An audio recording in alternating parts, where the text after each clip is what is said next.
কোটিপতি আর millionaire billionaire হালাল পন্থায় যারা হতে চাও, your job is just produce new idea. নতুন নতুন কি লাগবে? আইডিয়া লাগবে। বিষ্ণু ঈসা ইসলাম বলেছেন, তাজাওয়াজু আল ওয়াদুদ আল ওয়ালুদ। রূপবতী, গুণবতী, যেই মেয়েকে দেখলে তোমার মায়া লাগে, ভালো লাগে, এমন মেয়ে দেখে বিয়ে করো। আর যেই মেয়ের সন্তান ধারণ ক্ষমতার শক্তি বেশি, এরকম মেয়ে দেখে বিয়ে করো, কারণ কিয়ামতের দিন আমি আমার উম্মতের আধিক্যতার কারণে গর্ব করব। এজন্য জনসংখ্যা কোনো সমস্যা নয়, তার প্রমাণ চায়না, ঠিক কিনা? চায়নায় জনসংখ্যা আমাদের চেয়ে বেশি না কম? কিন্তু তাদেরকে আমাদের মতো এত মাথা ব্যথা? এর কারণ জনসংখ্যাকে তারা জনশক্তিতে রূপান্তরিত করেছে, ঠিক কিনা? Population is not a problem at all. এটা কোনো সমস্যা নয় যদি এই জনসংখ্যাকে আমরা জনশক্তিতে রূপান্তরিত করতে পারি, ঠিক কিনা? গোটা বিশ্বে আমাদের বাংলাদেশের শ্রমিক ভাইয়েরা কাজ করে।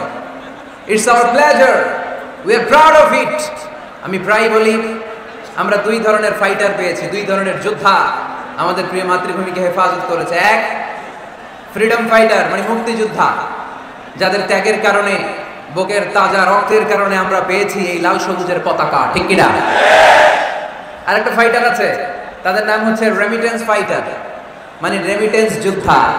আমাদের প্রত্যেকের ঘরে এক দুইজন করে এরকম প্রবাসী আছে না নাই? তারা যদি দেশের বাইরে কোনো জায়গায় সুইপারের কাজও করে, মানে ঝাড়ুদারের কাজও করে, মালয়েশিয়াতে যদি 1000 রিঙ্গিটও যদি সে বেতন পায়, তার 20,000 টাকা আমার বাংলাদেশে ঢুকে। তাদের পাঠানো টাকায় সচল থাকে আমার বাংলাদেশের অর্থনীতি। এজন্য তাদের মর্যাদা আল্লাহর কাছে বেশি না কম? বিশ্বনবী সাল্লাল্লাহু আলাইহি ওয়াসাল্লাম শ্রমজীবী মানুষদেরকে বড় ভালোবাসতেন। শ্রমজীবী মানুষরা তার কাছে আশ্বস্ত পেত, এবং বিষ্ণু ঈসা ইসলাম এর হৃদয়টা তিনি শ্রমজীবীদের জন্য উজাড় করে রাখতেন। সুবহানাল্লাহ পড়েন। আহমদ বড় বিশ্বস্ত, সে কোন বন্ধু বলো বেশি বিশ্বস্ত? সে কোন বন্ধু বলো বড় বিশ্বস্ত? কার কাছে মন খুলে দেয়া যায়, কার কাছে প্রাণ খুলে বলা যায়, হওয়া যায় অতি আশ্বস্ত। তার নাম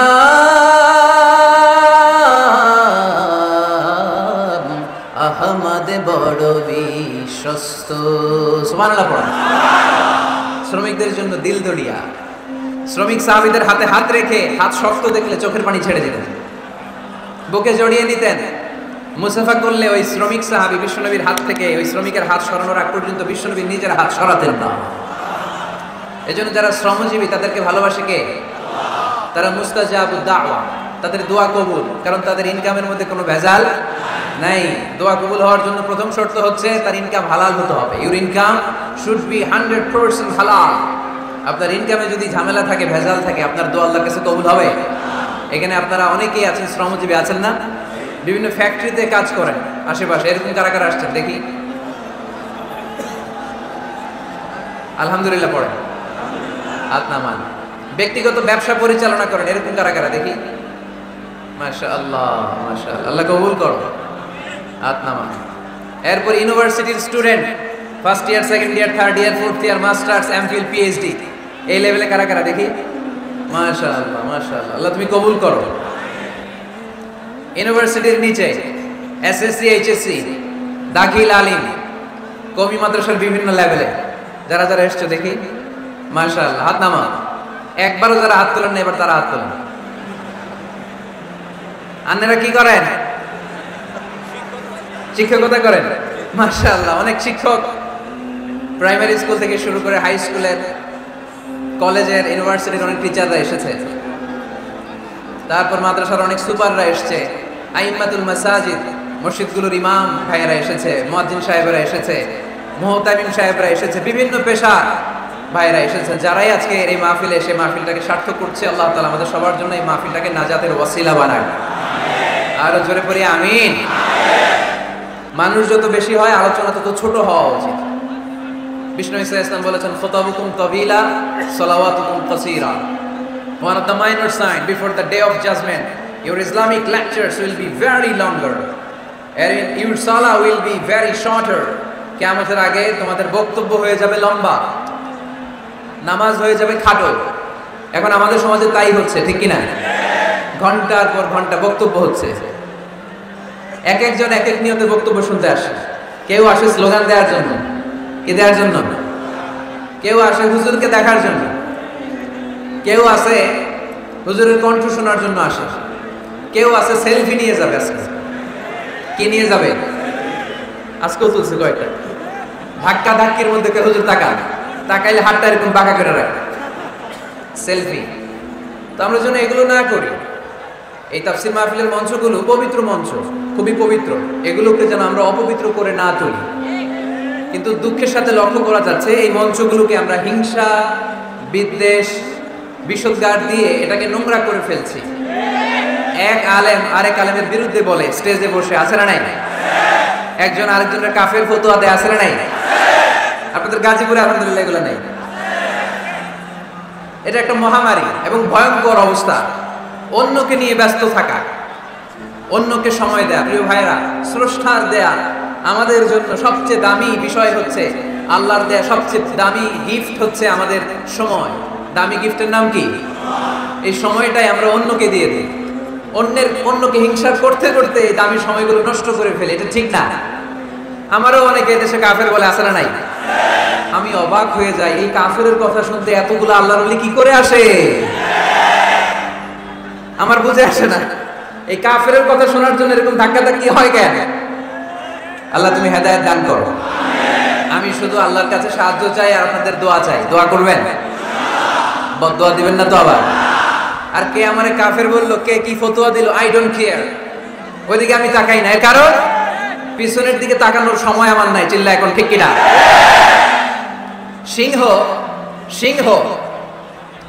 একটা সিংহ ঘন্টায় ছুটতে পারে 90 কিলোমিটার বেগে। কত কিলোমিটার?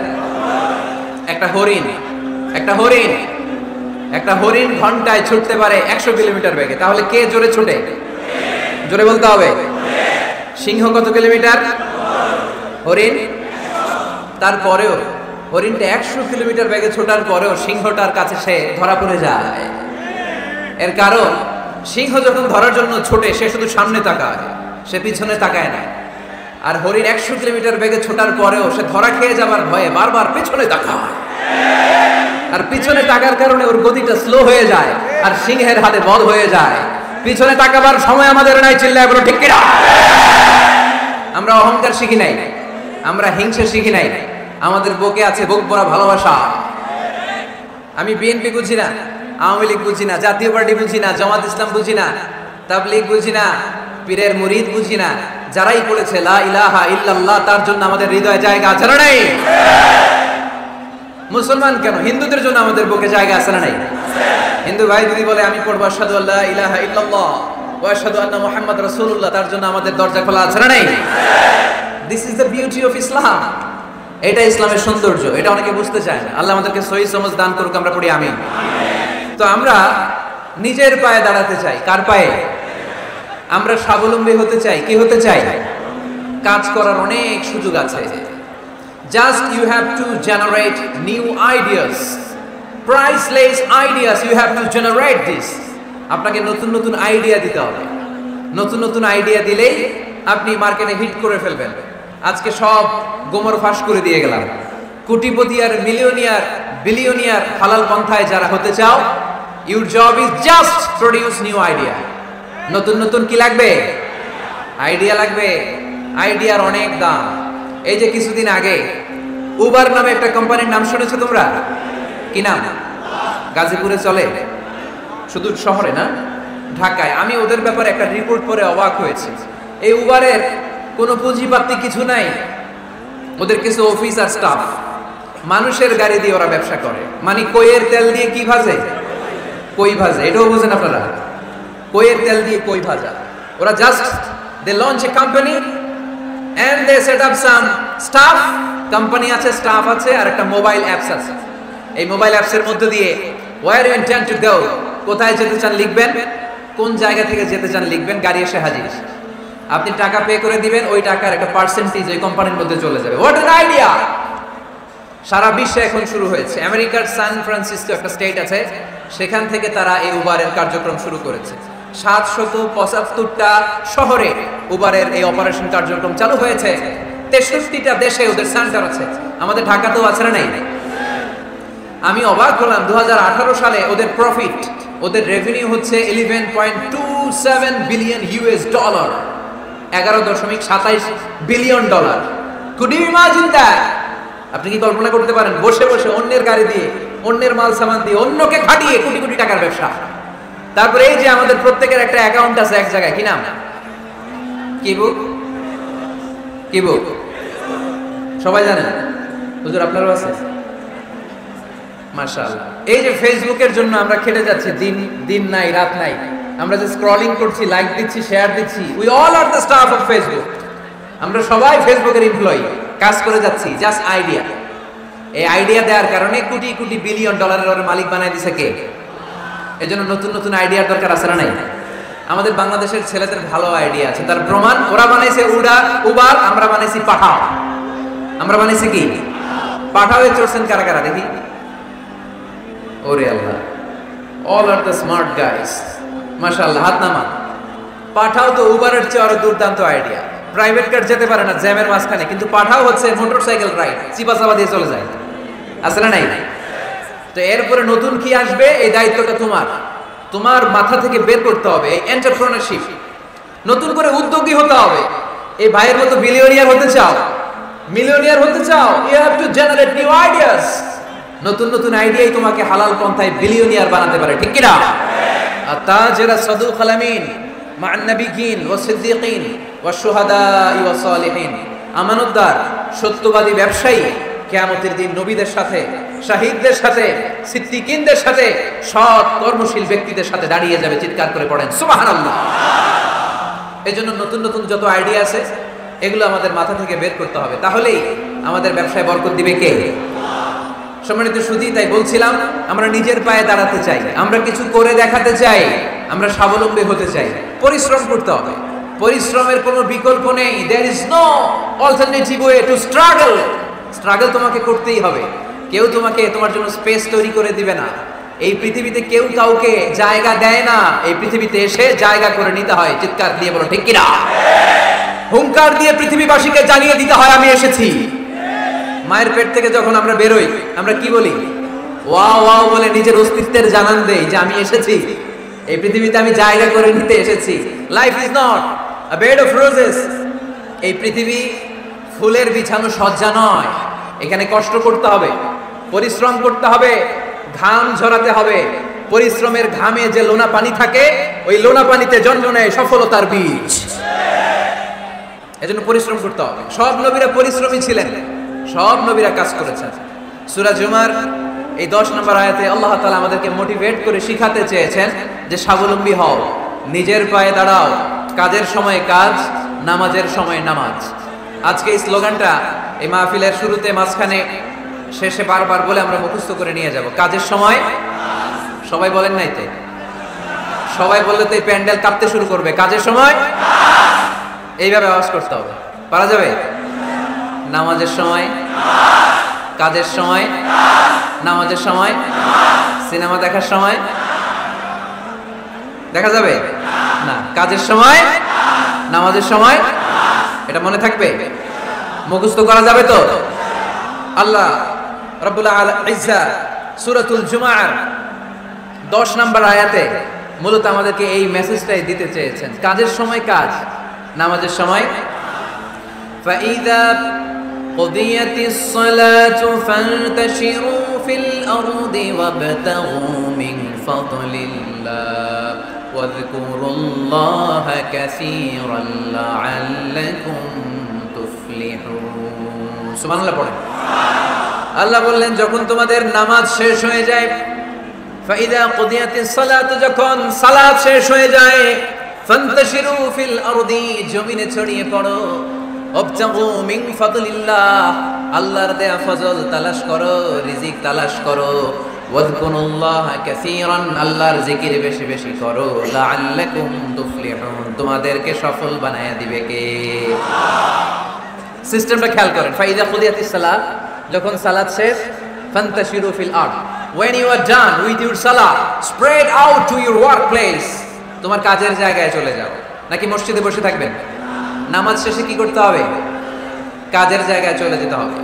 এটা ইসলামের নিয়ম, এটা বিশ্বনবীর সুন্নাহ, এটা আল্লাহর দেয়া পদ্ধতি। ফাইদা কুদিয়াতিস সালাতু, যখন সালাত শেষ হয়ে যাবে, ফান্তাশিরু ফিল আরদ, জমিনে ছড়িয়ে পড়ো, আবতাগু মিন ফাদলিল্লাহ, আল্লাহর রিজিক তালাশ করো।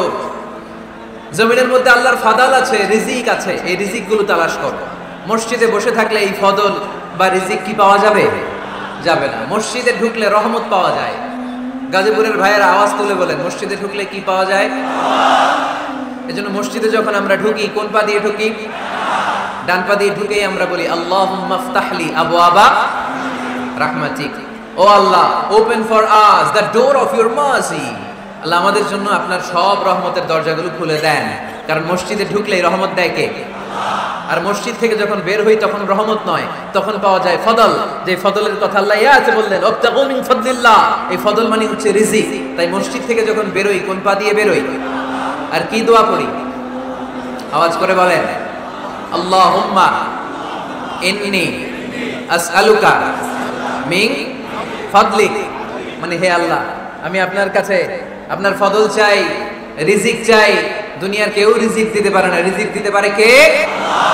এই রিজিক আমি আপনার কাছে চাই। আবার আল্লাহ বললেন, হুয়াল্লাযী জাআলা লাকুমুল আরদা যালুলা ফামশু ফি মানাকিবিহা ওয়া কুলু মির রিজকি ওয়া ইলাইহিন নুশুর। তিনি তো এমন সত্য যিনি তোমাদের জন্য জমিনটারে বানিয়েছেন সাহালাতুল মাসালিক, সহজে হাঁটা যায়, চলা যায়, চারা বীজ রোপণ করা যায়, চাষাবাদ করা যায়। আল্লাহ বললেন, জমিনের আনাচে কানাচে ঘুরে বেড়াও, জমিনের মধ্যে তোমাদের জন্য রিজিক রেখে দিয়েছে কে? এই জমিনের সব জায়গায় রিজিক আছে। আপনি জমিনের পাহাড়ে যাবেন, পাহাড়েও রিজিক আছে। জানেন পাহাড়ে কি চাষ হয়? হ্যাঁ, জুম চাষ হয়। বাংলাদেশের পাহাড়ে জুম চাষ হয়, আর মালয়েশিয়ার পাহাড়গুলোতে সব চাষ হয়। মালয়েশিয়া একটা জায়গা আছে ক্যামেরুন হাইল্যান্ড, ভাই গেছিলেন নাকি?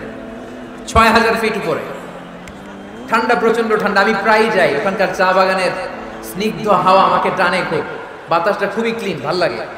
ওই ক্যামেরুন হাইল্যান্ডে ৬,০০০ ফিট উপরে ওরা করেছে ফুলের বাগান, ফলের বাগান, চায়ের বাগান, স্ট্রবেরির বাগান, মধুর চাষ করে।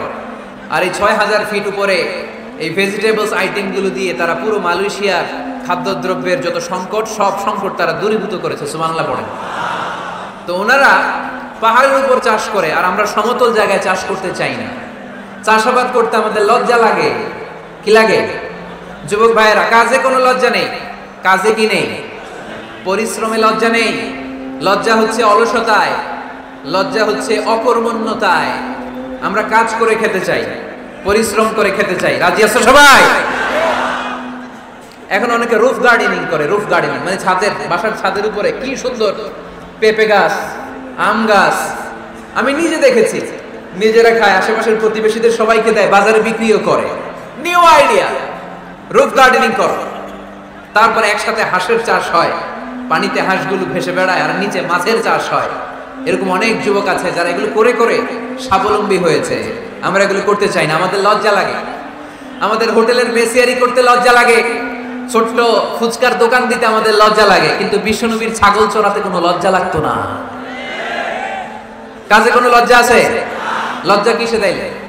অলসতায়। আওয়াজ করে বলো, লজ্জা কিসে? অলসতা করা যাবে না। অলসতাকে আজকের প্রোগ্রাম থেকে আমরা না বলে দিব। আমরা অলসতাকে বলে দিব নো। অলসতাকে আমরা কি বলবো? নো। আমরা অলস হতে চাই না, আমরা খেতে খেতে চাই, ঘাম ঝরাতে চাই। পরিশ্রমের ঘামের লোনা পানিতে জন্ম নেয় সফলতার বীজ। আমরা সফল হতে চাই, ঠিক কিনা? এজন্য অলসতা করা যাবে না, কাজ করতে হবে। আল্লাহ রাসূল সাল্লাল্লাহু আলাইহি ওয়াসাল্লাম এবং সাহাবারা আমাদেরকে কাজের প্রতি উৎসাহিত করেছেন। সাইয়েদনা ওমর ফারুক রাদিয়াল্লাহু তাআলা আনহু, নাম শুনেছেন? কত নাম্বার খলিফা? সবাই বলেন। 1 নাম্বার খলিফার নাম কি? 2 নাম্বার খলিফার নাম? 3 নাম্বার? 4 নাম্বার? রিদওয়ানুল্লাহি তাআলা আলাইহিম আজমাইন। ওমর ফারুক সাধারণ কোনো সাহাবী ছিলেন না, তিনি এমন সাহাবী ছিলেন বিশ্বনবী সাল্লাল্লাহু আলাইহি ওয়াসাল্লাম বলেছেন আমার পরে কোনো নবীও নাই, রাসূলও নাই, তবে আমার পরে যদি কেউ নবী হতো আমার ওমর নবী হয়ে যেত। বিশ্বনবী বলছেন লা নাবিয়্যা বা'দি ওয়ালা রাসূলা, আমার পরে কোনো নবী নাই, রাসূল নাই। লাউ কানা বা'দি নাবিয়্যুন লাকানা উমর, তবে আমার পরে যদি নবী হওয়ার কোয়ালিটি আমার কোনো সাহাবীর মধ্যে থেকে থাকে, আমার ওমরের মধ্যে সেই কোয়ালিটি আছে। প্রভু তুমি বলেছো রাসূল দেবে না, বলনি দেবে না ওমর, বলনি দেবে না হামজা তারি, খালিদ বিজয়ী সমর। প্রভু তুমি বলেছো রাসূল দেবে না, বলনি দেবে না ওমর, বলনি দেবে না হামজা তারি, খালিদ বিজয়ী সমর। প্রভু তুমি বলেছো রাসূল দেবে না। সুবহানাল্লাহ পড়েন। ওমর ফারুক রাদিয়াল্লাহু তাআলা আনহু, ভাইজান দোয়া করে দিই, কষ্ট হচ্ছে অনেক। শেষ করে দিব, আলোচনা শেষ করে দিব। আরো কয়েক মিনিট শুনবেন, শুনবেন শুনবেন তো বারবার এরকম আওয়াজ করলে কি শোনা যাবে? এই ছেলেরা, এই অডিও শোনো না তোমরা? অডিও, অডিওতে চেহারা দেখা যায় না। বসো, তোমরা অডিও শুনবে, এরা ভিডিও দেখবে। বসো, আওয়াজ নাই। আমি শুরুতেই বলেছি কানগুলো খরগোশের মতো খারাপ করে শোনো। অডিও রেকর্ডের মধ্যে কি চেহারা দেখা যায়? এখানে যারা দেখতে পান ওই দিকে তাকা, ওই যে ওখানে প্রজেক্টর আছে, আওয়াজ করা যাবে না। আলোচনার মাঝখানে বক্তাকে এত ডিস্টার্ব করলে বক্তা তার আলোচনার ফ্লো হারিয়ে ফেলে। সে কি বলছিল এটা সে ভুলে যায়। সে মাথার মধ্যে কি কি পয়েন্টস, কি কি মেসেজগুলো শেয়ার করার জন্য সে আগাচ্ছিল এটা সে ভুলে যায়। এজন্য আর কয়েক মিনিট কথা বলবো, আর কষ্ট দিব না আপনাদেরকে, একটু চুপ থাকবেন। দ্বিতীয় খলিফার নাম কি ছিল? সবাই বলেন কি নাম? সাইয়েদনা ওমর ফারুক রাদিয়াল্লাহু তাআলা আনহু। উনারে মুনাফিকরা খুব ভয় পেত। কারা? মুনাফিক চিনেন তো? ভিতরে এক বাইরে আরেক, তার নাম? সবাই বলেন ভিতরে এক বাইরে আরেক, তার নাম মুনাফিক। ইউযহিরু খিলাফা মা ইউবতিন, আরবিতে কি বলে? ইউযহিরু খিলাফা মা ইউবতিন, প্রকাশ করে একটা, ভিতরে আরেকটা। ভিতরে এক বাইরে আরেক, তার নাম? সবাই বলেন ভিতরে এক বাইরে আরেক, তার নাম? আমরা কি মুনাফিক হতে চাই? এরা যখন যে সুবিধাজনক অবস্থানে থাকে তখন তার সাথে থাকে। ডান দিকে যে বলে আপনি ভালো, আমি আপনার দলের লোক। বায়ে যে বলে আরে না এটা খারাপ, আপনি ভালো, আমি আপনার দলের লোক। এরকম আছে না নাই? যখন যে ক্ষমতায় তখন তারে তেল মারে। যেদিকে বৃষ্টি আর তুফান ওইদিকে ছাতা ধরে। আছে না নাই? বাংলাদেশে একটা গান চলছিল কিছুদিন, শুনতাম, মধু হই হই বিষ হাবাইলা। সূরাতুল মুনাফিকুনের তাফসীর বোঝানোর জন্য এটা আমার জন্য খুব সহজ ছিল। মধু হই হই বিষ হাবাইলা। বলে মধু, বলে কি? বাটির মধ্যে নিয়ে আসছে, বলে এটা মধু, বলে কি? আসলে এটা কি? জোরে বলেন। আমরা কি মুনাফিক হতে চাই? না। আমরা কি হতে চাই? মুনাফিকরা হচ্ছে এদিকেও যায় না আবার ওদিকেও যায় না। মুযাবযাবিন, they all the time long in dilemma, they don't know where to go, they don't know where to proceed। কোন দিকে যাবে জানে না, ডানেও না বায়েও না, নেহি এদার নেহি ওদার, দরমিয়ান মে সাদার বাদার। এরকম আছে না? উপর দিয়া ফিটফাট, ভিতর দিয়া সদরঘাট। সদরঘাট এখনো ফিটফাট হয় নাই। তো এই মুনাফিকের অবস্থা হচ্ছে উপরে ফিটফাট, ভিতরে সদরঘাট। আমরা কি মুনাফিক হতে চাই? কি হতে চাই? মুমিন হতে চাই। এই মুনাফিকের দলগুলো মদিনাতুল মুনাওয়ারাতে ওমরে ফারুককে খুব ভয় পেত। ওমরে ফারুককে দেখলে তারা থারথার করে কাঁপতো। শুধু মুনাফিকরাই নয়, খোদ ইবলিস শয়তানও সাইয়েদনা ওমরে ফারুককে দেখলে ভয় পেত। আমরা আমাদের ছেলে মেয়েদেরকে যদি খাবার না খায় আমরা কি বলি? আম্মু খাবার খাও। কি আসবে? ভূত আসবে, বিড়াল আসবে, বাঘ আসবে। এগুলো গাজীপুরে বলে না বোধহয়। আপনাদের ছোট্ট মেয়েটা যদি রাত্রে খেতে না যায় আপনারা লোকমা তুলে কি বলেন? এই তাড়াতাড়ি খাও, কি আসবে? ভূত, ভূত আসবে। তো মদিনার সমাজে মদিনার ছোট্ট কচিকাচা সোনারমণিরাও রাতে খেতে চাইতো না। মদিনাতুল মুনাওয়ারার মায়েরা রাত্রিবেলা খাবার নিয়ে বাচ্চাদেরকে বলতো, মা তাড়াতাড়ি খাও, হা হুয়া ইয়াতি উমর, ওই যে উমর আসতেছে, উমর। ইসলামের দ্বিতীয় খলিফা। আশাদুহুম ফি আমরিল্লাহি উমর, আল্লাহর জমিনে আল্লাহর দ্বীন বাস্তবায়নের জন্য সবচেয়ে শক্তিশালী ছিল ওমর। চিল্লায় পড়েন সুবহানাল্লাহ। এই ওমরে ফারুক রাদিয়াল্লাহু তাআলা আনহু যে রাস্তা দিয়ে হাঁটতো, শয়তান ওই রাস্তা রেখে দিয়ে অন্য রাস্তা দিয়ে হাঁটতো। মা সালাকা শাইতানু ফাজ্জান সালিকান ইল্লা সালাকা ফাজ্জান গায়রা ফাজ্জিক। বিষ্ণু বলতেন, ওমর, শয়তান তোমারে দেখে এত ভয় পায়, তুমি যে রাস্তা দিয়ে হাঁটো শয়তান তোমারে দেখলে ওই রাস্তা রেখে দিয়ে অন্য রাস্তা দিয়ে হাঁটে। চিল্লায় পড়েন সুবহানাল্লাহ। লা ইলাহা ইল্লাল্লাহ মুহাম্মাদুর রাসূলুল্লাহ সাল্লাল্লাহু আলাইহি ওয়াসাল্লাম। সাইয়েদনা ওমর ফারুক মসজিদে নববীর ইমাম। মসজিদে নববীর কি ইমাম? আপনারা শুনতেছেন? এই ছেলেরা বসে যাও, বসে যাও, বসে যাও, বসে যাও। সাইয়েদনা ওমর ফারুক মসজিদে নববীর ইমাম। এদিকে তাকান, আমার দিকে তাকান, আমার দিকে তাকান। উনি প্রত্যেক নামাজের ইমামতি করতে আসতেন মসজিদে নববীতে। জোহরের নামাজে ইমামতি করলেন, ইমামতি করে দেখলেন নামাজ শেষ, সবাই বের হয়ে চলে যায়। এটাই ইসলামের নিয়ম, ঠিক কি না? ফাইদা কুদিয়াতিস সালাতু ফান্তাশিরু ফিল আরদ ওয়াবতাগু মিন ফাদলিল্লাহ।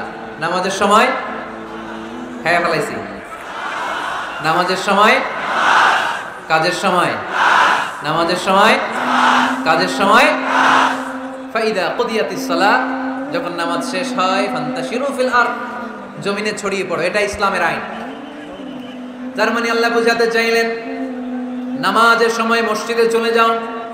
নামাজ যখন শেষ হয়ে যাবে, শিক্ষক চলে যাবে স্কুলে, কৃষক চলে যাবে ফসল খেতে, মেম্বার অফ দ্য পার্লামেন্ট চলে যাবে সংসদ ভবনে, ব্যবসায়ীরা চলে যাবে শপিং মলে, ঠিক কি না? কাজে চলে যাও। ওমরে ফারুক নামাজের ইমামতি করিয়ে নামাজ শেষ করলেন, সবাই চলে গেল। ইয়ামান দেশ থেকে আসা কিছু লোক গোল হয়ে বসে আছে, জিকির আজকার করে, ইবাদত করে। এরা যায় না। এরা কি করে না? যায় না। আসরের নামাজে সাইয়েদনা ওমর ফারুক রাদিয়াল্লাহু তাআলা আনহু নামাজের ইমামতি করলেন, নামাজ শেষ, সবাই চলে যায়, এরা যায় না। মাগরিবের নামাজের পরেও এরা যায় না, এশার সালাতের পরেও এরা যায় না। এশার পরে উনি ধরলেন, মা বালুকুম মা খাতবুকুম, হোয়াটস রং উইথ ইউ ম্যান? তোমাদের কি সমস্যা? জোহর, আসর, মাগরিব, এশা প্রত্যেক সালাতের পরে সবাই যার যার কাজে চলে যায়, তোমরা যে যাও না? বাড়ি কই? বলে ইয়ামান। তো বসে থাকো কেন? কি করো? কই জিকির করি। কি করি? কি করি? জিকির আজকার করি, তাসবিহ তাহলিল করি, ইবাদত করি। তো তোমরা যে যাও না, তোমাদের খাবার দেয় কে? খাবারের ব্যবস্থা হয় কোত্থেকে? তারা বলল, আমাদের জিকির দেখে, আমাদের বুজুর্গি দেখে আশেপাশের লোকেরা পাতিল ভরে খাবার নিয়ে আসে, ওই খাবার আমরা খাই। নাহনু আল মুতাওয়াক্কিলুনা আলাল্লাহ, আমরা আল্লাহর উপর তাওয়াক্কুল করে এখানে বসে থাকি। ওমরে ফারুক বললেন, সর্বনাশ, তোমরা যদি মুতাওয়াক্কিলুনা আলাল্লাহ হও তাহলে কেমনে হবে? তোমরা তো মুতাওয়াক্কিলুনা আলাল্লাহ নাও, তোমরা হচ্ছে আল মুতাওয়াক্কিলুন বা'দুকুম আলা বা'দ, আল্লাহর উপর তাওয়াক্কুলকারী নয়। তোমরা যারা পাতিলের মধ্যে করে খাবার নিয়ে আসে তাদের উপর তাওয়াক্কুল করে বসে আছো, ঠিক কি না?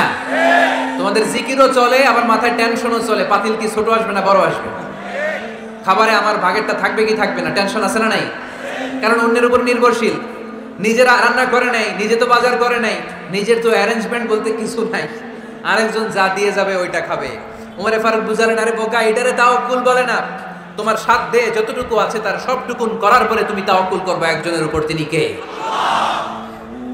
এক সাহাবী বললেন, ইয়া রাসূলুল্লাহ, ইয়া হাবিবাল্লাহ সাল্লাল্লাহু আলাইহি ওয়াসাল্লাম, আমি অনেক দূর থেকে সফর করে এসেছি, এই যে আমার ওটের রশিটা, এটা ছেড়ে দিয়ে যদি আমি ঘুমিয়ে যাই, আল্লাহর উপর তাওয়াক্কুল করি, আমার ওটটা বসে থাকবে নাকি? বিষ্ণু বললেন, না, এটারে তাওয়াক্কুল বলে না। ওটের রশি রেখে দিয়ে ঘুমাইলে তোমার ওট দৌড় দিবে। এ আকিলহা সুম্মা তাওয়াক্কাল আলাল্লাহ, ওটের রশিটা আগে দড়ি দিয়ে ভালো করে গাছের সাথে বাঁধো, তারপরে তাওয়াক্কুল করবে একজনের উপর, তিনি কে? আগে বাঁধতে হবে, তারপরে তাওয়াক্কুল। আগে কাজ করতে হবে, তারপরে তাওয়াক্কুল। এক লোক বড় হুজুরের কাছে দোয়া চাইছে, হুজুর আপনি দোয়া করবেন আল্লাহ যেন আমার একটা ছেলে সন্তান দেয়। কি দেয়? কথা বুঝে নাই বোধহয়। কি দেয়? ছেলে সন্তান দেয়। তো হুজুর অনেক দোয়া করে দিয়েছে, বড় হুজুর, আল্লাহ তারে তুমি ছেলে সন্তান দিও। তো ছেলে সন্তান হয় নাই, তার পরের বছর এসে আবার হাজির, হুজুর একটু দোয়া করেন আমার জন্য, আল্লাহ একটা ছেলে সন্তান দেয়। হুজুর আবার দোয়া করলেন, কিন্তু ছেলে আর হয় নাই। পরের বছর এসে আবার হাজির, হুজুর একটু দোয়া করেন। কি দোয়া করবো বাপ? বলে হুজুর দোয়া করেন আল্লাহ যেন আমার একটা ছেলে সন্তান দেয়। হুজুর আবার দোয়া করলেন। এর পরের বছর এসে আবার হাজির, কয় হুজুর ছেলে সন্তান। হুজুরকে ঘটনা কি? ঘটনা কি? এর সন্তান হয় না কেন? বললো বাবা তুমি কি বিয়ে করছো? কয় না। তো বেটা বিয়ে না করলে তো সন্তান হবে কোত্থেকে? আগে তো বিয়ের পর্বটা সার, তারপরে তাওয়াক্কুল করবি কার উপর? বিষ্ণু বললেন তাগদু খিমাসান তারুহু বিতানান, পাখিগুলোর মতো যদি সকালবেলা তাওয়াক্কুল করে বের হয়ে যাও। প্রতিটা পাখি, আপনাদের গাজীপুর এলাকায় পাখির বাসা আছে নাকি? কি পাখি আছে? বাবুই পাখি, হ্যাঁ কি পাখি? সব আছে। তো এই পাখিগুলো এই গাজীপুরের বিভিন্ন গাছপালার উপরে যে নিড় বানিয়েছে বাসা, দেখবেন সকাল বেলায় এই পাখিগুলো আল্লাহর উপর তাওয়াক্কুল করে বের হয়ে যায়। এই পাখিগুলো জানে কোন জায়গায় ওর রিজিক আছে। পাখিগুলোর রিজিকের ব্যবস্থা করলো কে? সারাদিন শেষে পাখিগুলো আবার ওদর পূর্তি করে পাখিগুলোর নিড়ে ফিরিয়ে দেয় কে? জানে না কোথায় খাবার আছে। আমাদের ফ্রিজ আছে, ফ্রিজ, ডিপ ফ্রিজ, 7 দিনের বাজার করে ডিপ ফ্রিজের মধ্যে খাবার রেখে দেই। পাখিদের ডিপ ফ্রিজ আছে নাকি? আমাদের টাকা বেশি ঘরের মধ্যে হয়ে গেলে ব্যাংকের মধ্যে অ্যাকাউন্টে ফেলে দিয়ে আসি। পাখিদের কোনো ব্যাংক অ্যাকাউন্ট আছে নাকি? তারুহু তাগদু খিমাসান তারুহু বিতানান, সকালবেলা পাখিগুলো কিচির মিচির আল্লাহর জিকির করে বের হয়ে যায়। বিকেলবেলা প্রতিটা পাখির পেটে খাবার দিয়ে আবার ফিরিয়ে দেয় কে? এটার নাম তাওয়াক্কুল। ওমরে ফারুক বললেন তোমরা যা করছো এটা তাওয়াক্কুল নয়। নামাজের পরে বের হয়ে যাবা, আল্লাহর জমিন যে আবাদ করবা, কৃষি কাজ করবা, ব্যবসা করবা, বাণিজ্য করবা, চাকরি করবা, আবার নামাজের সময় ঘরে আসবা। এর মাধ্যমে তোমার ঘরে যে হালাল রিজিকের ব্যবস্থা আল্লাহ করে দিবে, এটার নাম হলো তাওয়াক্কুল। পড়েন সুবহানাল্লাহ। গোটা জমিনটা আমাদের, গোটা জমিন আমাদের জন্য আল্লাহ দিয়েছেন। যেখানে যাবেন রিজিকের ব্যবস্থা আছে না নাই? আপনাদেরকে শোনাইছি না যে বাংলাদেশের পাহাড়ে কি চাষ হয়? ওখানে জুম রেখেছে আল্লাহ। মালয়েশিয়ার ক্যামেরুন হাইল্যান্ডে আল্লাহ ফলের বাগান, ফুলের বাগান রেখেছে। আবার আপনি সাগরের মধ্যে নামলে রিজিক আছে না নাই? কি আছে? মাছ। সুবহানাল্লাহ কইবেন না? ওয়ালাকাদ কাররামনা বানি আদম ফাহামালনাহুম ফিল বাররি ওয়াল বাহরি ওয়া রাযাকনাহুম মিনাত তাইয়্যিবাত। রব্বুল আলামিন বলেন আমি পুরো বনি আদমকে সম্মানিত করেছি, জলে স্থলে সব জায়গায় মানব জাতিকে বিচরণের সুযোগ করে দিয়েছি। আর মানুষের জন্য আমি আল্লাহ হালাল রিজিকের ব্যবস্থা করেছি। সুবহানাল্লাহ পড়েন।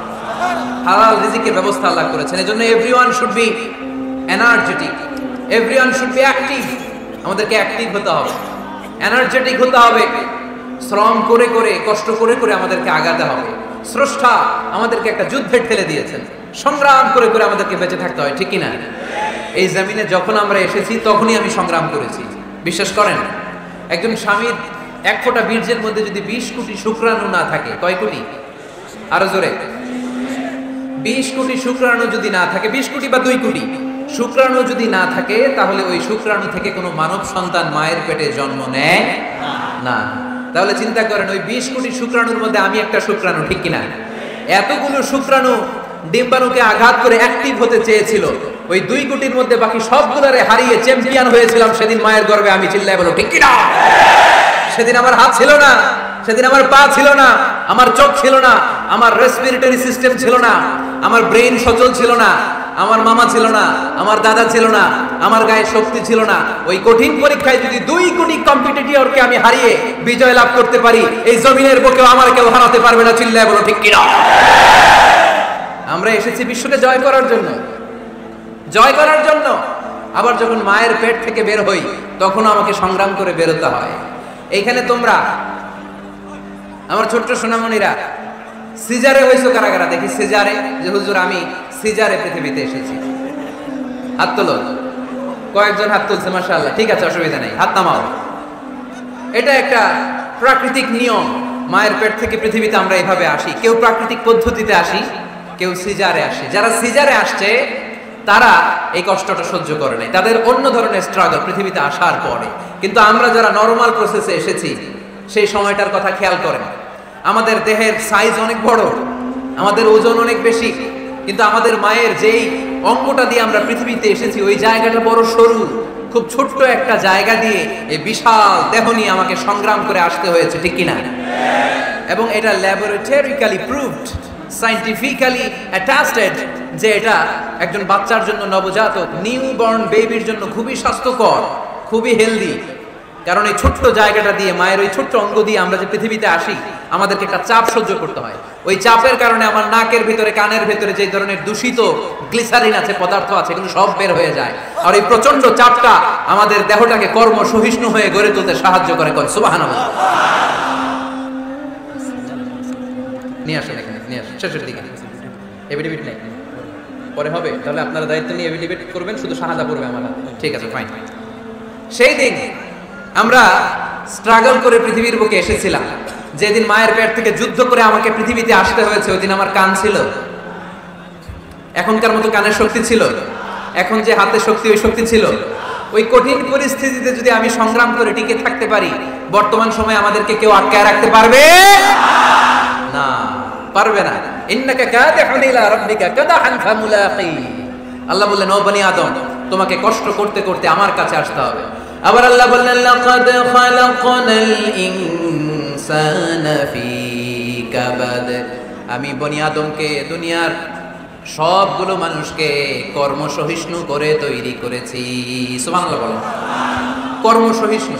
আমাদের এক একজন মানুষ যে আমরা কতটা কষ্ট আর ধৈর্য সহ্য করতে পারি, আপনি কল্পনাও করতে পারবেন না।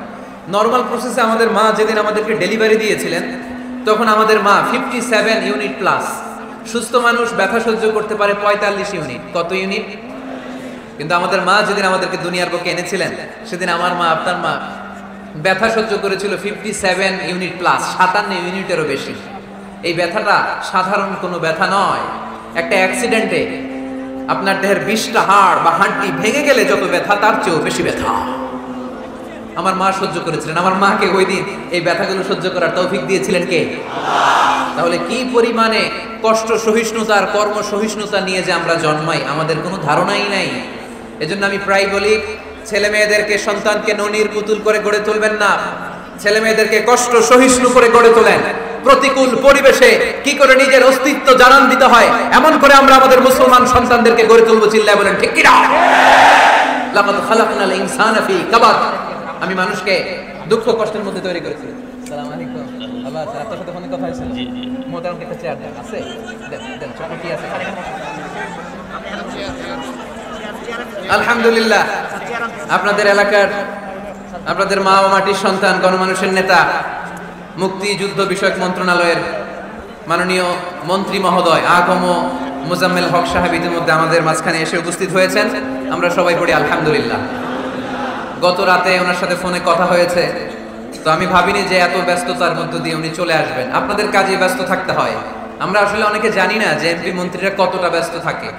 জনপ্রতিনিধিরা আপনাদের নানা কাজে, নানা জায়গায় ব্যস্ত থাকতে হয়, বিভিন্ন মিটিং। ওই দিন আমি কুমিল্লা জেলার ডিসি সাহেবের সাথে একটা মিটিং ছিল, দেখলাম যে অনেক লোক ওখানে ভিড় করে আছে। আমি যে ছোট্ট একটা সালাম বিনিময় করব, মিটিংটা সারার সুযোগই হচ্ছিল না। অনেক ব্যস্ত থাকে ওনারা। তারপরেও ওনাদের ব্যস্ত মুখর মূল্যবান সময়গুলো থেকে কিছু সময় আমাদের জন্য দিয়ে আজকের প্রোগ্রামে হাজির হয়েছে। আমরা মোবারকবাদ জানাই। সম্মানিত সুধী, আমরা বলছিলাম কাজের সময়, আরো জোরে বলতে হবে, কাজের সময়, নামাজের সময়, আর ভরসা করতে হবে একজনের উপর, তিনি কে? কাজে কোনো লজ্জা আছে? লজ্জা কিসে? অলসতায়। আমরা অলস হতে চাই না। রসুল বাক্কালে দুক্কানুশ শয়তান, অলস মস্তিষ্ক শয়তানের আড্ডাখানা। আমরা নিজের পায়ে দাঁড়াতে চাই, আমরা স্বাবলম্বী হতে চাই, আমরা সাস্টেইনেবল ডেভেলপমেন্ট গোলের পক্ষে, আমরা মিলেনিয়াম ডেভেলপমেন্ট গোলের পক্ষে, আমরা বাংলাদেশকে উন্নতির শিখরে নিয়ে যাওয়ার পক্ষে। চিল্লায় বলেন ঠিক কিনা? আমরা আগে দুনিয়ার কল্যাণ চাই, এটা ইসলামের নিয়ম। আগে কি আখেরাত চাই না আগে দুনিয়া চাই? জোরে বলেন। আরে দুনিয়াতে ভালো থাকলেই তো আখেরাতে ভালো থাকবেন। এজন্য আল্লাহ আমাদেরকে শিখালেন, পড়ো রাব্বানা আতিনা ফিদ দুনিয়া হাসানাহ ওয়া ফিল আখিরাতি হাসানাহ ওয়া কিনা আযাবান নার। আয় আমাদের রব, এই দুনিয়ার বুকে আপনি আমাদেরকে কল্যাণ দেন, আখিরাতের বুকে আপনি আমাদেরকে কল্যাণ দেন, আগুনের শাস্তি থেকে আল্লাহ আপনি আমাদেরকে বাঁচিয়ে দেন। পড়ে না আমিন। তাহলে আগে দুনিয়া। তবে দুনিয়াকে হৃদয়ে স্থান দেওয়া যাবে না, দুনিয়াকে বশ করে হাতে নিব, কিন্তু হৃদয়ে থাকবে আখিরাত। জোরে বলতে হবে ঠিক কিনা? নিজ হাতে উপার্জিত সম্পদের চেয়ে শ্রেষ্ঠ কোনো সম্পদ আর হতে পারে না। আমার দিনমজুর ভাইয়েরা, কুলি মজুর ভাইয়েরা, রিকশাওয়ালা ভাইয়েরা, ফ্যাক্টরি ওয়ার্কার যারা, আপনারা আল্লাহর কাছে অনেক সম্মানিত। আপনাদের উপার্জন হালাল, আপনাদের এক পা এমনি জান্নাতে ঢুকে আছে। এখন শুধু এক পা ঢুকাইলে চলবে? পা কয়টা? আরেকটা ঢুকানোর দরকার আছে না নাই? আপনাদের উপার্জন হালাল, আপনারা 5 ওয়াক্ত সালাত পড়বেন, মানুষের হক নষ্ট করবেন না, আব্বা আম্মার দোয়া নিবেন, দ্বিতীয় পাটাও জান্নাতে ঢুকায় দিবে কে? মা আকালা আহাদুন তাআমান কাত্তু খায়রুম মিন আইয়াকুলা মিন আমালি ইয়াদিহি। নিজের হাতে উপার্জিত সম্পদের চেয়ে, খাবারের চেয়ে শ্রেষ্ঠ সম্পদ আর হতে পারে না। আমার রিকশাওয়ালা ভাই, তার উপার্জন হালাল না হারাম? আমার কুলি মজুর ভাই, উপার্জন হালাল না হারাম? মাথার গাম পায়ে ফেলে ফ্যাক্টরি ওয়ার্কাররা যে বেতনটা পায়, এটা হালাল না হারাম? তাদের দোয়াকে কবুল করে নিবে কে? এজন্য যুবক ভাইরা, never under estimate any job. কোন জবকে, কোন চাকরিকে ছোট করে দেখার সুযোগ নাই, কারণ আমার উপার্জন হালাল হলেই ওই হালাল উপার্জনে বরকত দিবে কে? Whether it's the small or big, you don't care. এটা তোমার কেয়ার করার দরকার নেই। চাকরি পেলেই একটা ঢুকে যাবা, চাকরি পেলেই ঢুকে যাবা, কারণ আমাদের চাকরির বাজার মন্দা। আমাদের বাংলাদেশ, ভারতে কোন একটা চাকরির জন্য চেয়েছে 8 পাস, ওইখানে অ্যাপ্লাই করে ডক্টরেট ডিগ্রি দাঁড়িয়ে আসে না নাই? এত কষ্ট করে চাকরি পাওয়া পৃথিবীর কোথাও লাগে না, কারণ আমাদের পপুলেশন বেশি। তাই চাকরির জন্য আমাদের বসে থাকা লাগবে না, আমাদেরকে উদ্যোক্তা হতে হবে, আমাদের এন্টারপ্রেনার হতে হবে। শুরুতে যেটা বলেছিলাম, আমাদের আইডিয়াকে কাজে লাগাতে হবে, ঠিক কি না? আর যাই করবো আমরা ভালোভাবে করব। ভালোভাবে করলে ওই কাজে বরকত দেয় কে? ভালোভাবে করার জন্য আল্লাহ তাআলা সূরাতুল মুলকে আমাদেরকে গাইডলাইন দিয়েছেন। রব্বুল আলামিন বলেন, আল্লাযী খালাকাল মাউতা ওয়াল হায়াতা লিয়াবলুয়াকুম আইয়ুকুম আহসানু আমালা। তিনি এমন সত্তা যিনি তোমাদের তৈরি করেছেন, জীবন আর মৃত্যুকে তৈরি করেছেন এই জিনিসটা পরীক্ষা করবার জন্য, তোমাদের মধ্য থেকে কে ভালোভাবে কাজ করে। সুবহানাল্লাহ। কে বেশি আমল করে, আল্লাহ এটা বলছে, নাকি কে ভালো আমল করে? কথা কি বুঝতেছেন? যদি বেশি আমল করার কথা আল্লাহ বলতো, তাহলে এই আয়াতটা হতো লিয়াবলুয়াকুম আইয়ুকুম আকসারু আমালা। কিন্তু আল্লাহ কি এই আয়াতে আকসারু আমালা বলেছে? আলেম যারা আছেন তারা আমার সাথে সাথে বলেন, আল্লাহ কি আকসারু আমালা বলেছে? আল্লাহ কি বলেছে? লিয়াবলুয়াকুম আইয়ুকুম আহসানু আমালা। কে ভালো করে কাজ করে, উইথ প্রফেশনালিজম। আপনি যেটাই করেন না কেন, আপনাকে প্রফেশনালিজমের সাথে করতে হবে, তাহলে ওই কাজে বরকত দিবে কে? ছোট হোক বড় হোক, এটা কোনো সমস্যা? যাই করি না কেন কিভাবে করব? ভালোভাবে। আওয়াজ করে বলেন, কিভাবে করব? যে কোনো কাজ করো না ভাই, যে কোনো কাজ করো, তা যেন হয় সবার চেয়ে সবচেয়ে সুন্দর। যে কোনো কাজ করো না ভাই, যে কোনো কাজ করো, তা যেন হয় সবার চেয়ে সবচেয়ে সুন্দর। হোক না সেটা পড়া লেখা, রঙের ভাষায় ছবি আঁকা, হোক না সেটা পড়া লেখা, রঙের ভাষায় ছবি আঁকা, হোক না সেটা সামান্য কাজ কিংবা মহত্তর, তা যেন হয় সবার চেয়ে সবচেয়ে সুন্দর। যে কোনো কাজ করো না ভাই, যে কোনো কাজ করো, তা যেন হয় সবার চেয়ে সবচেয়ে সুন্দর। চিৎকার করে বলতে হবে, ঠিক কিনা? যাই করি না কেন সেটা যেন সবচেয়ে সুন্দর হয়। You have to make the best out of you, you have to try you love best. তোমার সাধ্যের যতটুকু আছে তার সবটুকু করতে হবে, বাকি বরকত তার কল্যাণ আমাদেরকে দান করবে কে? বিষ্ণু ইসলাম কখনো অলসতাকে উৎসাহিত করেন নাই, ভিক্ষাবৃত্তিকে উৎসাহিত করেন নাই, তিনি পরিশ্রমকে অ্যাপ্রিশিয়েট করেছেন। এক সাহাবী রাদিয়াল্লাহু তাআলা আনহু এসে বললেন, ইয়া রাসূলুল্লাহ, আমাকে কিছু দান করেন। আ'তিনি শাইআন।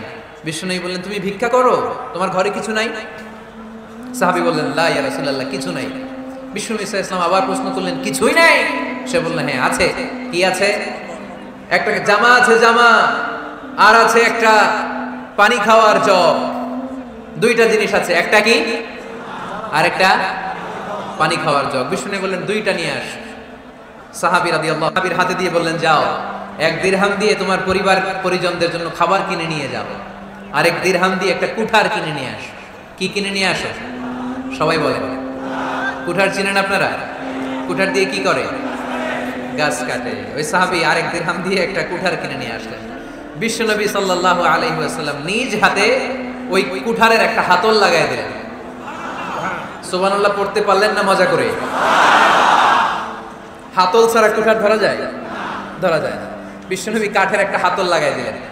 এই হাতলটা দিয়ে বিশ্বনবী বললেন, try to imagine the attitude of the last messenger Muhammad sallallahu alaihi wasallam. He changed the world for the better and made us better creatures. তার নাম কি? কি নাম? He was Muhammad sallallahu alaihi wasallam. Muhammad, mercy upon mankind, teacher of all mankind, Abul Qasim, Ya Habibi, Ya Muhammad, Ya Shafi'i, Ya Muhammad, Khairu Khalqillahi Muhammad, Ya Mustafa, Ya Imam al-Mursalin, Ya Mustafa, Ya Shafi'i al-Alamin. পড়েন সবাই। Ya Mustafa, Ya Imam al-Mursalin, Ya Mustafa, Ya Shafi'i al-Alamin. He taught us to be just and kind and to feed the poor and hungry, help the wafer and the orphan child, and to not be cruel and miserly. His speech was soft and gentle, like a mother stroking her child. His mercy and compassion were most radiant when his smile was. Muhammad sallallahu alaihi wasallam. Muhammad, mercy upon mankind, teacher of all mankind, Abul Qasim, Ya Habibi, Ya Muhammad, Ya Shafi'i, Ya Muhammad, Khairu Khalqillahi Muhammad. পড়েন সবাই। Ya Mustafa, Ya Imam al-Mursalin, Ya Mustafa, Ya Shafi'i al-Alamin, Ya Mustafa, Ya Imam al-Mursalin, Ya Mustafa, Ya Shafi'i al-Alamin. Muhammad, subhanallah পড়েন। He was Muhammad sallallahu alaihi wasallam. বিশ্বনবী নিজ হাতে ওই সাহাবীর কুঠারের ভেতরে একটা হাতল লাগাই দিলেন। ঘটনা মনে আছে নাকি নাশিদ শুনে ভুলে গেছে? ঘটনা মনে আছে সবার? তিনি হাতল লাগাই দিলেন আর বললেন, যাও, গায়ে শক্তি আছে, তাগড়া যুবক, এই কুঠার নিয়ে জঙ্গলে যাও, জঙ্গলে যে কাঠ কাটো, লাকড়ি বানাও, বাজারে যে বিক্রি করো। লা ইয়াহতাতিবা আহাদুকুম হাজমাতান ফি যাহরিহি খায়রুম মিন আই ইয়াসআলা আহাদান ফায়ু'তিয়াহু আও ইয়ামনাহু। যাদের গায়ে জোর আছে, শক্তি আছে, পরিশ্রম করে লাকড়ির বোঝা পিঠে নিয়ে বাজারে বিক্রি করা অনেক ভালো কারো কাছে হাত পাতার চেয়ে। কারণ তুমি হাত পাতলে লোকজন তোমার দিতেও পারে, নাও দিতে পারে, কিন্তু পরিশ্রম কখনো বৃথা যায় না। What is the moral of the story? রাসূল সাল্লাল্লাহু আলাইহি ওয়াসাল্লামের প্রফেটিক স্টোরি থেকে আমাদের শিক্ষা কি? বিশ্বনবী বললেন, যাও, কাঠ কেটে নিয়ে আসো। লা উরিদু আন আরাকা 15 আইয়াম, সামনের 15 দিন আমি যেন আমার চোখ দিয়ে তোমার আমার আশেপাশে ঘুরঘুর করতে না দেখি।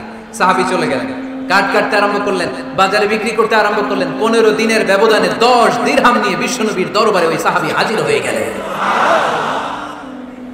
10 দিরহাম নিয়ে হাজির হয়ে গেলেন। এসে বললেন, ইয়া রাসূলুল্লাহ, ইয়া হাবিবাল্লাহ, আমি আর দরিদ্র নাই, আমি আর ভিক্ষা করি না, আমি নিজের পায়ে দাঁড়িয়েছি, আমি স্বাবলম্বী হয়েছি, আমি অন্যান্য খেটে খাওয়া মানুষের মতো এখন উপার্জন করে আমার ফ্যামিলির চাহিদা মিটাই। পড়েন সুবহানাল্লাহ। What is the moral of the story? এই প্রফেটিক স্টোরি থেকে আমাদের জন্য শিক্ষা হচ্ছে, বিষ্ণু ঈসা ইসলাম চাইলেই ওই 2 দিরহাম দিয়ে বলতে পারতেন, যাও, এটা দিয়ে খাবার কিনে খাও। দুপুরবেলা খাইতো, রাত্রেবেলা আবার যাকাতের লাইন ধরতো। কথা কন? তার মানে বিষ্ণু ঈসা ইসলাম কাজের প্রতি উৎসাহিত করেছেন। 2 নম্বর লেসন বা শিক্ষা হচ্ছে, বিশ্বনবী সাল্লাল্লাহু আলাইহি ওয়াসাল্লাম পার্মানেন্ট সলিউশন করে দিয়েছেন, স্থায়ী সমাধান। ঠিক কি না? আমরা প্রায় যাকাতের শাড়ি দেই, লুঙ্গি দেই, আছে না নাই? আলহামদুলিল্লাহ আপনাদের গাজীপুরে বোধহয় এগুলো নাইটাই, এখানে নাই, আছে। যদি থেকে থাকে এই ট্র্যাডিশন আপনারা বন্ধ করবেন। যাকাতের শাড়ি বলতে কোনো শাড়ি নাই, যাকাতের লুঙ্গি বলতে কোনো লুঙ্গি নাই। কারণ যাকাতের শাড়ি আর যাকাতের লুঙ্গি যদি আপনি বিতরণ করেন, আর সামান্য সয়াবিন তেল আর চাল ডাল যদি আপনি প্যাকেট করে দিয়ে দেন, তাহলে 1 মাস পরে আবার যে সে আরেক জায়গায় জাকাতের লাইনে দাঁড় হয়ে যাবে। চিল্লা এখন ঠিক কিনা? এজন্য আপনাকে পার্মানেন্ট সলিউশনের ব্যবস্থা করতে হবে।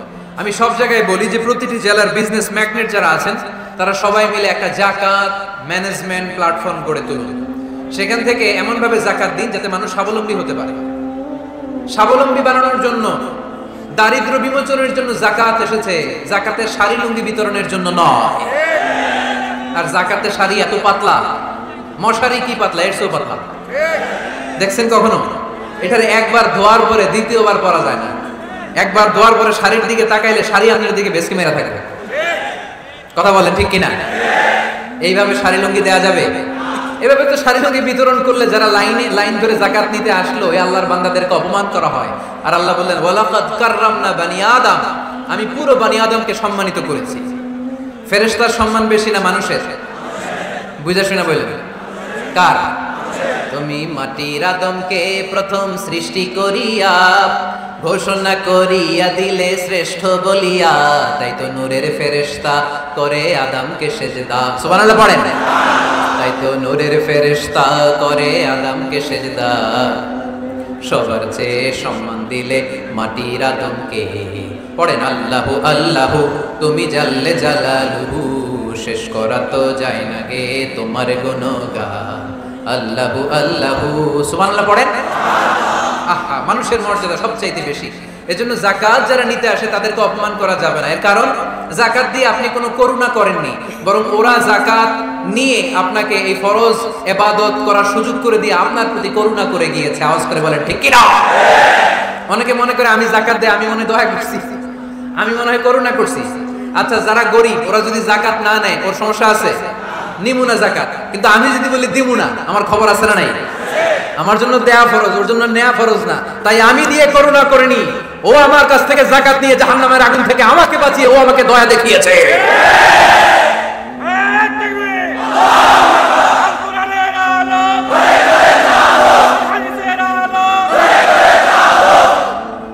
এজন্য যাকাত দারিদ্র বিমোচনের জন্য। কিভাবে যাকাত দিবেন? আপনি যাকাতের টাকা দিয়ে খেয়াল করবেন, একটু ক্রস চেক করে নিতে হবে, ডবল চেক করে নিতে হবে যেই ফ্যামিলিতে যাকাত দিবেন কর্মক্ষম উপার্জনের মতো করতে পারে এরকম ছেলে আছে কিনা। থাকলে ওর একটা অটো রিকশা কিনে দেন, সিএনজি কিনে দেন, ওই সিএনজি চালিয়ে ওর ফ্যামিলিটা দিব্যি চলে যাবে, ঠিক কিনা? ওর একটা অস্ট্রেলিয়ান গাভী কিনে দেন, ওই গাভীর দুধ বিক্রি করে ফ্যামিলিটা স্বাবলম্বী হয়ে যাবে, ঠিক কিনা? লক্ষ্মীপুরে আমি ওয়াজ করলাম, বললো হুজুর আমরা এইভাবে একটা যাকাত ম্যানেজমেন্ট প্ল্যাটফর্ম গড়ে তুলেছি, এখানে আমরা টাকা জমিয়ে জমিয়ে আমাদের এলাকার যে সমস্ত ছেলেগুলো কর্মক্ষম, তাদের ঘরে টাকা পয়সা নাই, আমরা যাকাতে টাকা দিয়ে ওদেরকে প্রবাসী বানিয়ে দেই, বিদেশে পাঠিয়ে দেই। ওর কষ্ট অর্জিত সম্পদ দিয়ে ওর ফ্যামিলি এখন দেদারসে চলছে, কোনো যাকাতের লাইনে যে তারা নিজেদেরকে আর অপমান বোধ করছে না। এইভাবে যাকাত দিতে হবে। দিলটারে একটু খোলেন, হাতটারে একটু খোলেন, তাহলে হৃদয়টারে খুলে দিবে কে? দে যাকাত, দে যাকাত তোরা দে রে যাকাত, দে যাকাত, দে যাকাত তোরা দে রে যাকাত। তোর দিল খুলবে পরে, আগে খুলুক হাত। দে যাকাত, দে যাকাত তোরা দে রে যাকাত। পড়ে না আমিন? এই যাকাতের মাধ্যমে আমরা আমাদের বাংলাদেশকে স্বাবলম্বী করতে চাই। রাজি আছেন সবাই? সংঘবদ্ধ প্রচেষ্টায় যাকাত আদায় করতে রাজি আছেন? বিশ্বনবী সাল্লাল্লাহু আলাইহি ওয়াসাল্লাম চাইলেই 2 দিরহাম দিয়ে বিদায় করে দিতে পারতেন, কিন্তু বিশ্বনবী সাল্লাল্লাহু আলাইহি ওয়াসাল্লাম তাকে কাজের প্রতি উৎসাহিত করলেন, পার্মানেন্ট সলিউশন দিলেন। এজন্য অলসতার সাথে ইসলামের কোনো সম্পর্ক আছে? আওয়াজ করে বলেন, অলসতার সাথে সম্পর্ক আছে? অলসতাকে যেন আজকে আমরা কি বলে দিছিলাম? ভুলে গেছি? আরো জোরে। অলসতাকে আজকে আমরা নো বলে দিছি, আমরা কর্মক্ষম। আরে অলস তো হয় মুনাফিকেরা, অলস হয় কারা? وَإِذَا قَامُوا إِلَى الصَّلَاةِ قَامُوا كُسَالَى يُرَاءُونَ النَّاسَ وَلَا يَذْكُرُونَ اللَّهَ إِلَّا قَلِيلًا। সুবহানাল্লাহ পড়েন। মুনাফিকরা যখন নামাজে দাঁড়ায় অলস হয়ে দাঁড়ায়, সোজা হয়ে দাঁড়ায় না। মসজিদে নববীর কাতারগুলোর মধ্যে মুমিনদের সাথে যখন মুনাফিকেরা দাঁড়াতো, অলসের মতো দাঁড়াতো, দেয়ালের মধ্যে হেলান দিয়ে দাঁড়াতো। এরকম আছে না অনেকে অলস? কিন্তু আমরা যারা মুমিন, আমরা নামাজে দাঁড়ালে কি আমাদের হৃদয়ে অলসতা আসে নাকি হৃদয়টা সজীব হয়ে ওঠে? আমাদের হৃদয়কে নামাজে দাঁড়ালে সজীব করে দেয় কে? ইয়াকিদু শাইতানু আলা কাফিয়াতি রাসি আহাদিকুম ইযা হুয়া নাম। আমরা যখন রাতে ঘুমোতে যাই, শয়তান আমাদের মাথার পিছনে অলসতার 3টা গিট মারে। কি মারে? এই যে রশি দিয়ে এরকম বাঁধে, যে এটার গাজীপুরে আপনারা কি বলেন? গিট্টু। হ্যাঁ, গিট্টু। আচ্ছা, তো শয়তান আমরা যখন ঘুমোতে যাই, আমাদের মাথার পেছনে অলসতার 3টা গিট্টু মারে। আমরা যখন ঘুম থেকে উঠে ফাইনিস্তাইকাযা ওয়া যাকারাল্লাহ, ঘুম থেকে ওঠার দোয়া পড়ে আলহামদুলিল্লাহিল্লাযী আহইয়ানা বা'দা মা আমাতানা ওয়া ইলাইহিন নুশুর, আমরা ঘুমালেই 3টা গিট্টু মেরে শয়তান একটা মন্ত্র পড়ে দেয়, আলাইসা লাইলুন তাওয়িলুন ফারকুদ। আরে ঘুমা, অনেক লম্বা রাত। আরে ঘুমা, অনেক লম্বা রাত। আরে আরামসে ঘুম মার, অনেক লম্বা রাত। এই মন্ত্র পড়ে 3টা গিট মারে। আমরা যখন ঘুম থেকে উঠে ঘুমের দোয়া পড়ে ফেলি, একটা গিট্টু খুলে দেয় কে? আবার ঘুম থেকে উঠে দোয়া পড়ার পরে ফাইদা তাওয়াদ্দা ইন হাল্লাত উকদা, ওয়াশরুমে ঢুকে ইস্তেনজা করে যখন আমরা ওযু করে ফেলি, অলসতার 2য় গিট্টু খুলে দেয় কে? ফাইন সাল্লাত ইন হাল্লাত উকদা, ওযু করার পরে মুসাল্লা বিছিয়ে যখন নামাজের জন্য দাঁড়িয়ে যায়, অলসতার 3 নাম্বার গিট্টুটাও খুলে দেয় কে? ফাসবাহা নাশীতান তাইয়িবান নাফস, he become enthusiastic, he become very active, he become very energetic। বিষ্ণু ইসা ইসলাম বললেন তখন সে এনার্জেটিক হয়ে ওঠে, অ্যাক্টিভ হয়ে ওঠে, সজীব হয়ে ওঠে। তাহলে সালাত আমাদেরকে অলস বানায় না, সালাতে আমরা সজীব হই। সালাতে অলস হয় যারা মুনাফিক, তারা চিল্লায় বলেন ঠিক কি না? এজন্য বিষ্ণু বললেন কাজে লজ্জা নাই, আমি কাজ করে খাই। মা বাসাল্লাহু নাবিয়ান ইল্লা রাআল গানাম, বুখারীর বর্ণনায় বিশ্বনবী বললেন পৃথিবীর বুকে এমন কোন নবী নাই যেই নবীকে দিয়ে আল্লাহ ছাগল চড়ায় নাই। সুবহানাল্লাহ পড়েন। মা বাসাল্লাহু নাবিয়ান ইল্লা রাআল গানাম, ছাগল চড়ায় নাই এমন কোন নবী পৃথিবীতে আসে? সাহাবারা বললেন ইয়া রাসূলুল্লাহ, বলেন কি? আপনিও আপনিও আপনিও ছাগল চড়িয়েছেন? বিষ্ণু বললেন না না, আমিও। ওয়া ইন্নী কুনতু আরআহা আলা কারারিতি আহলি মক্কা, আমি তো অল্প কিছু পারিশ্রমিকের বিনিময়ে মক্কা শহরের লোকদের ছাগলগুলো চড়িয়ে দিতাম। সুবহানাল্লাহ বলতে অনেক কষ্ট হয়েছে। বিশ্বনবী ছাগল চড়িয়ে খেতেন। কি নবী ছিল আমার! আহা, এত সুন্দর মানুষ, এত পরিচ্ছন্ন মানুষ, ছাগল চড়াতেন। অহংকার করতেন না, বিশ্বনবীর অহংকার ছিল না। সুবহানাল্লাহ বলেন। শুধু কি বিশ্বনবী? সব নবীকে দিয়ে আল্লাহ ছাগল চড়িয়েছেন। কারণ ছাগল হচ্ছে খুব টেরা একটা প্রাণী, তাই না? ছাগল এত টেরা, ছাগলের গলার রশি ধরে যদি আপনি ডানে টান দেন, এটা কোন দিকে যাবে? বায়ে টান দিলে, সামনে টানলে, পিছনে টানলে পারা যায় কিছু? ভাবলেন সারা সপ্তাহ ব্যস্ত থাকি, আজকে আমার ছুটি, আমিও গোসল করি, এটারও গোসল করে। রশি ধরে আপনি পুকুরে নামাবেন, এটা ওর বাপের কিরা, এমনি দাঁড়াবে, ঠিক কিনা? পুরো টেনে নামানো যায় না, কারণ ওর নাম কি? কথা কয় না। এজন্য আমরা বলি পাগলে কিনা কয়, ছাগলে কিনা খায়। ও বুঝে না তো, ওর ভালো চাইলে ও বুঝতে চায় না। আল্লাহ বুঝাতে চাইলেন নবীরা ছাগল চড়াও, সবচেয়ে টেরা প্রাণী। ছাগল চড়ায় তোমাদেরকে ট্রেনিং পিরিয়ড শেষ করছি, কারণ এরপরেও ছাগলের চেয়ে আরেকটা টেরা প্রাণী আছে, মানব জাতি, এদেরকে চড়াইতে হবে। যদিও মানুষ আশরাফুল মাখলুকাত, কিন্তু মানুষের মধ্যে ছাগলের চেয়ে টেরা কিছু আছে না নাই? উলাইকা কাল আনআম বাল হুম আদাল, এরা ছাগল নয়, এগুলো ছাগলের চেয়ে নিকৃষ্ট। চিল্লায় বলেন ঠিক কি না?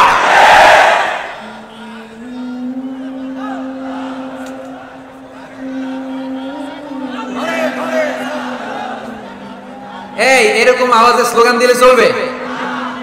আওয়াজ করে একজন স্লোগান দাও তো, কোরআনের স্লোগান দাও একজন, আওয়াজ করে।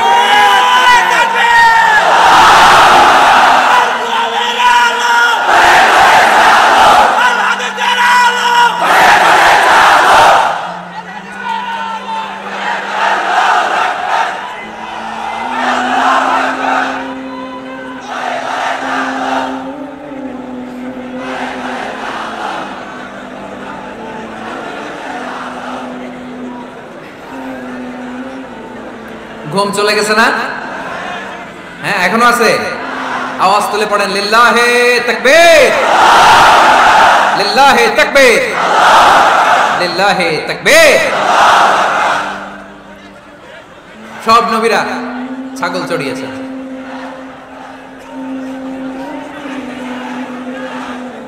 মাশাআল্লাহ মাশাআল্লাহ, আল্লাহ কবুল করুক। এমন কোন নবী নাই যেই নবী ছাগল চড়ায় নাই, সুবহানাল্লাহ পড়তে হবে। সব নবীরা কাজ করে খেয়েছেন। সাইয়েদনা আদম আলাইহিস সালাম, ইব্রাহিম আলাইহিস সালাম চাষাবাদও করেছেন। সাইয়েদনা মুসা আলাইহিস সালাম চাষ করেছেন। দাউদ আলাইহিস সালাম নিজ হাতে বর্ম বানিয়েছেন, ছুরি বানিয়েছেন। আওয়াজ করে পড়েন সুবহানাল্লাহ। তাহলে কাজে কোনো লজ্জা আছে? লজ্জা কিসে? আর আজকের মাহফিল থেকে অলসতাকে আমরা কি বলে দিয়েছি? কাজের সময়, নামাজের সময় কাজে কোনো লজ্জা নেই। বিষ্ণু ইসলাম কাজ করে খেতে বলেছেন। প্রিয় ভাইয়েরা, বেশিরভাগই এখানে ফ্যাক্টরি ওয়ার্কার। আপনারা হাত তুলে আমাকে জানান দিয়েছেন শুরুতে। কর্মজীবী মানুষদেরকে বিশ্বনবী এত ভালোবাসতেন, মেহনতি মানুষদেরকে এত পছন্দ করতেন, বিদায় হজের ভাষণেও বাদ যায়নি মেহনতি মানুষদের কথা। তিনি বলেছেন, খবরদার খারাপ আচরণ করবে না, নিজেরা যা খাবে তাদেরও তা খাওয়াবে, নিজেরা যা পড়বে তাদেরকেও তা পড়াবে। আ'তুল আজীরা আজরাহু ক্বাবলা আন ইয়াজিফা আরাকু, সুনান ইবনে মাজার হাদিস। শ্রমিকের ঘাম শুকিয়ে যাওয়ার আগে তার পারিশ্রমিক দিয়ে দাও। আবার বিশ্বনবী বললেন, খবরদার, সালাসাতুন আনা খাসমুহুম, কিয়ামতের দিন তিন শ্রেণীর ব্যক্তির বিরুদ্ধে আমি আল্লাহ নিজে মামলা দায়ের করব। এক শ্রেণীর ব্যক্তি হচ্ছে রাজুলুন ইস্তাওফা আজীরান, ইস্তাআজারা আজীরান ফাস্তাওফা মিনহু ওয়া লাম ইয়াতি আজরা, যে ব্যক্তি শ্রমিক ভাড়া করে কাজ করালো কিন্তু তার টাকা দেয় নাই, তার পারিশ্রমিক দেয় নাই। আল্লাহ বলেন, কিয়ামতের দিন তোর বিরুদ্ধে আমি দাঁড়াবো। I will be against you in the day of judgement. কেউ করে কিয়ামতের দিন সাহায্য করে ছুটাতে পারবে না। এজন্য খবরদার, শ্রমিকদের সাথে খারাপ আচরণ করবেন না। আবার শ্রমিক ভাইরাও যারা আছেন, আপনাদের ডিউটি যত ঘন্টা ঠিক তত ঘন্টাই পালন করতে হবে, তা না হলে কিন্তু আপনাদের উপার্জন হালাল হবে না। বিশ্বনবী সাল্লাল্লাহু আলাইহি ওয়াসাল্লামের সাথে বিশ্বনবী সাল্লাল্লাহু আলাইহি ওয়াসাল্লামের কর্মচারীর কি ঘটেছিল, এই ঘটনাটা বলেই আজকে আমরা শেষ করব। আওয়াজ করে পড়েন ইনশাআল্লাহ।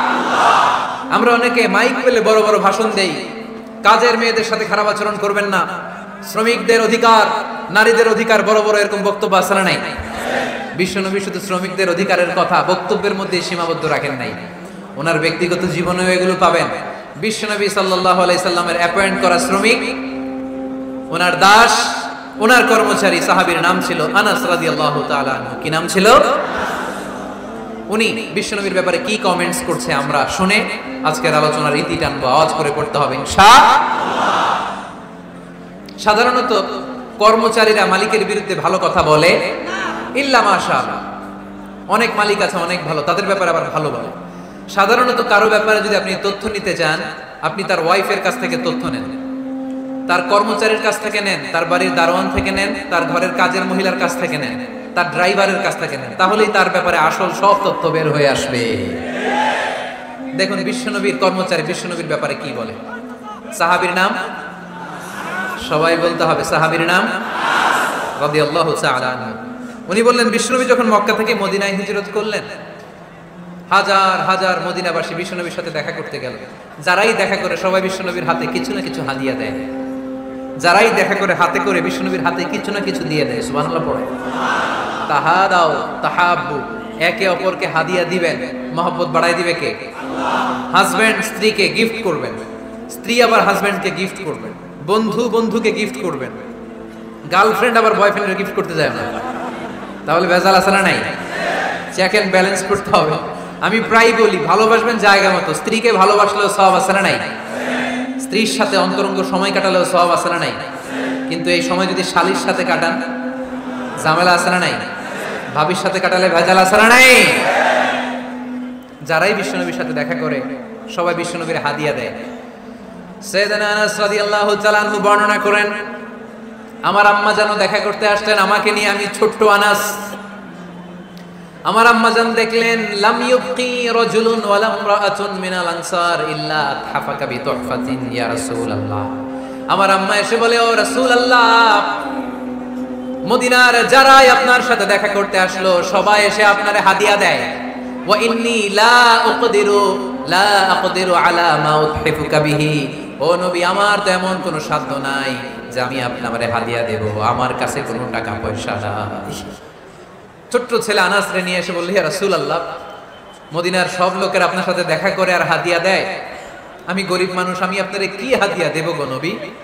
আমার তো হাদিয়া দেওয়ার মতো কিচ্ছু নাই। ইল্লা ইবনি হাদা, আমার নাড়ছেরা ধন, আমার কলিজার টুকরা সন্তান এই আনাস ছাড়া আমি আমার কলিজার টুকরা সন্তান আনাসরে আপনারে হাদিয়া দিয়ে দিলাম।